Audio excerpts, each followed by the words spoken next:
Hello guys, how are you doing?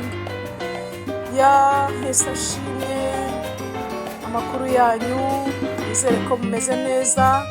Guys, mube hafi ku muntu utari wabona toilet zo muri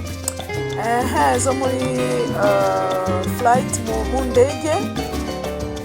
Mube hafi noneho mwirebere, dore ko mujya muvuga ngo se mu ndege ngo bajya mu bwiherero bwa hehe, ngo washroom, there is a washroom in the flight, something like that.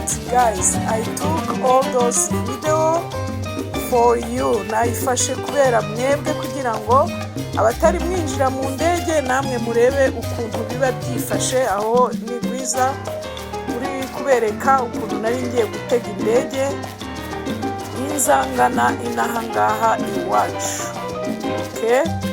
Abo ni abapasaje bari kugenda, buri muntu wese afite icyerekezo cyiwe. Guys, nagiye mbafatira amavideo menshi zimwe na zimwe, ubwo ni ukugenda ndeba akanya ko kuzibasohorera kugira ngo mumenye ukuntu mbese urugendo rwagiye rugenda, aho ni amagishe y'ahantu nyine umuntu akorera check ibintu byose, ukamenya icyerekezo, bakaguhereza, bagapima ibiro byawe. Aho rero iyo ni indege igiye kuturiza nyine, urabona ukuntu bimeze. Gusa iyo ngiyo ni Air Arabia, igenda mu Barabu, ariko iyacu yari Air Canada.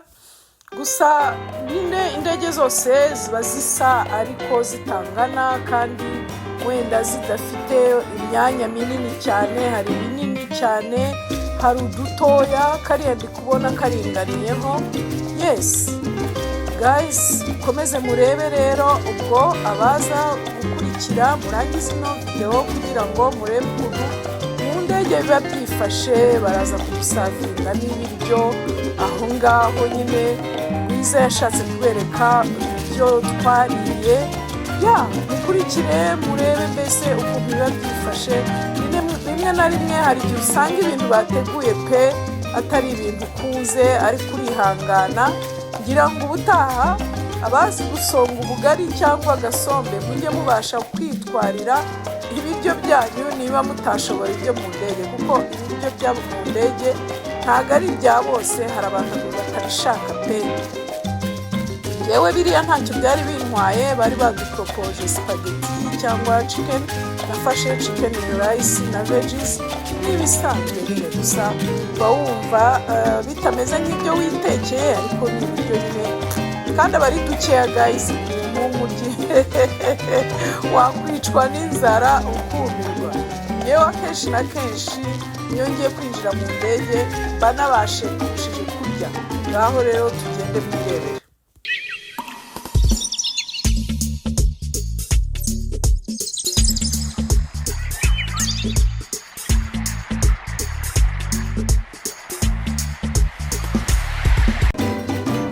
Guys, nkuko nabibabwiye twaje ari mu imvura mbese yaragwaga. Murabona aho ngaho ahantu hose hari imvura iteye ubwoba. Ariko ntabwo byahagarika indege kugenda.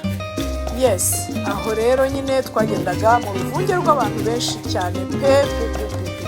Ntabwo byoroshye. Wabonaga ukuntu nyine abantu bagenda bacananamo, ntabwo byoroshye, ariko urihangana nyine.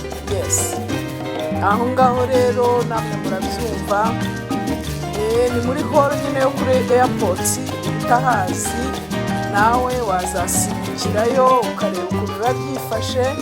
Gusa hari ahantu mugera nyine bikaba mutakibashije ngombwa ko muhinjira. Hano ni aha bose, buri muntu wese ashobora kuhinjira uherekeje cyangwa se utegereje, ariko nyine hari ahandi umuntu agera hakaba umuntu yemerewe kuhinjira, ari uko nyine babanjije kureba ko pasiporo na tike yawe bihuje mu byo bakeneye gucekinga in. Sawa rero, muze kuryoherwa guys. Bafitiye agasurprise nyine nkuko nabibabwiye, muze kureba washroom yo muri mu ndege. ingana mbese n'ikize. Simbizi ukuntu nayigereranya, ni nk'akazu k'imbwa gato, ni ahantu hato cyane ugenda mukihengeka nyine ugakora ibyo ugomba gukora ukongera ugafunga. Ariko guys nyine kari standard kuri buri muntu uwo ari we wese. Abazungu baba barabikoze nyine barabanje gupima, buri muntu wese yabasha kwinjiramo agakora ibyo akora akagenda. Guys ngaho rero mukomeze mukurikire ukuntu byari byifashe, ukuntu icyo gihe byari bimeze. Okay, basi ubwo nyine thank you.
ngaho ibaze nawe gwiza ukuntu aba yabasogongeje n'ukuntu indege ifata ikirere guys, narabifashe ayayayayaya nta bintu mutazankoresha kabisa. Ibaze no kujya gufata ukuntu indege iguruka, buriya nyine irahagurutse uko muri kuyibona amababa yayo, nuko nyine muraza kubona ukuntu noneho igiye kuvuduka yirukanka cyane guys. Ukurikire 5/5, uwo ni bwiza uba ugomba kubakumbuza kugira ngo n'umunsi winjiye mu ndege uzajye wibuka ibyo Gwiza yakubwiye, hanyuma ubone nk'aho atari ubwa mbere ubikoze, kuko ikintu cyose iyo ukigiyemo ari ubwa mbere kiragutonda, ariko iyo wigeze kubibona guys biroroha, uhita umenyera guys. Hari abantu bagira ubwoba, hari n'abantu babinezererwa ari ubwa mbere, hari n'abantu babizinuka iyo ari ubwa mbere. Biterwa n'ukuntu gahunda mbese y'umubiri wawe imeze, kuko banakurira mu ndege unezerewe ariko itangiye guhaguruka ubwoba burakwica. Niyo mumaze kumenyera guys, haba hari ikintu nyine gihinduka mu mubiri, kumva nyine mu matwi harakuriye, umutwe urakuriye, sinzi ukuntu bikorana n'ikirere n'umubiri guys. Mukomeze murebe, urabona ko nyine dufashe ikirere, namwe murabireba, ntabwo tukiri hasi y'ubutaka, tugeze hejuru, turi kugenda twerekeza mu mawingo ariho hejuru cyane urabona distance iri hasi no hejuru, ayo ni amababa y'indege ndimo. Ngaho dukomeze guys.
nk'uko nabibabwiye, buri muntu wese aho yicara haba hari akantu kameze nka televiziyo, haba harimo amafilime, ushobora kureba filime, ushobora kureba ibintu byose mbese wifuza, kuko haba harimo amafilime bagiye badawunilodinga bakayinjizamo. Iyo ushaka rero kudasinzira ugenda ureba nyine agafilime kawe, nawe niba ufite izo ufite kuri telefone yawe ushobora kuzireberamo guys. Yes, aho ngaho ni kuri pe, ni ibintu biryoshye.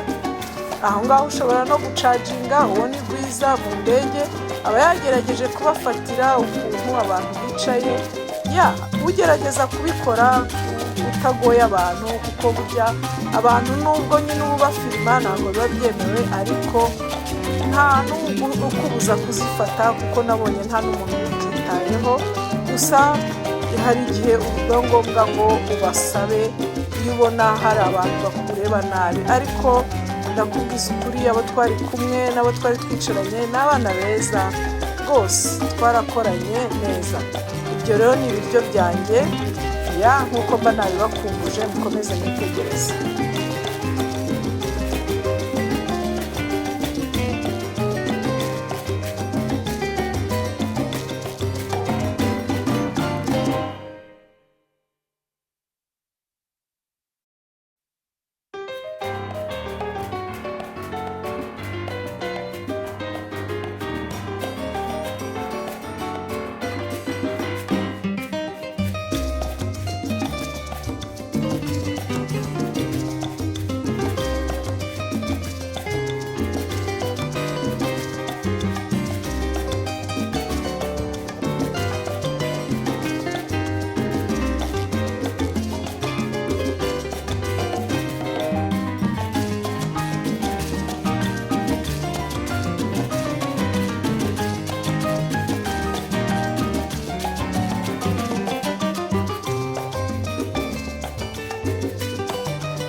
guys, urabona yuko indege yacu igeze hano muri Canada. Mu kanya gatoya nibwo nahise mvuga nti ngomba kubafatira nkabereka ukuntu Toiret yo muri ndege imeze rwose, kuko hari abantu twaganiraga bambaza atari ko Toiret yo mu ndege, ushirumu yo mu ndege imeze gute. Ako kantu kari kancitse mpita mvuga why not ntakabereka kugira ngo abakunzi banjye nabo babibone, utarayinjiramo nawe abibone. Yes, iyo rero aho ni ahantu hato cyane, nabikoze vuba vuba kugira ngo atabona ko naje gufilima nyine ibintu nyine bitemewe. Yes, aho nari ndimo kureba ko nta muntu n'umwe uhari wenda wambuza. Ndangije guys, uwo mudamu n'umwana mwiza arazana nakwetera rwose, ndabona ko nta n'ikibazo mfite mu byo gufilima. Mu kanya gatoya ubwo mpita mvuga nti reka nereke ba bantu banjye washirumu rwose bayibone ukuntu bimeze. Urabona ko buri muntu wese aba ari busy, ari kwikorera iziwe za filime, abasinziriye. Njyewe guys ndi umuntu usinzira cyane mu muntu uza mu ndege, ndasinzira guys nkanarota. Ibaze nawe, ibyo bintu ntabwo bibaho. Washirumu rero nkabayigezeho, ngiyo aho ngaho ndi gucungana n'abantu kugira ngo ntababangamire, ubundi nkahita mberekaho nshishaho nk'isegonda imwe nyine kugira ngo muhite mubibona, mutaza kuzambaza ngo ko ntayo twabonye. Abo baba bari kugenda bakora isuku y'ibintu twagiye dukoresha, aho tuba dutegereje yuko batubwira washirumu rero ngiyo guys. Urabona Toiret ngiyo, hariya naho bogera n'ahari ntuzanye na kamiruwari. Umuntu ushaka kwimakiya yakwimakiya, ku muntu ushaka ibintu byose biba birimo, haba harimo papier hygienique, ugahita ukubogera ugafunga ukigendera guys. Nizere yuko mwabibonye rero. Aho niho abantu bajya mu bwiherero mu ndege, mwiza akabageze iwabo guys. Thank you, bye.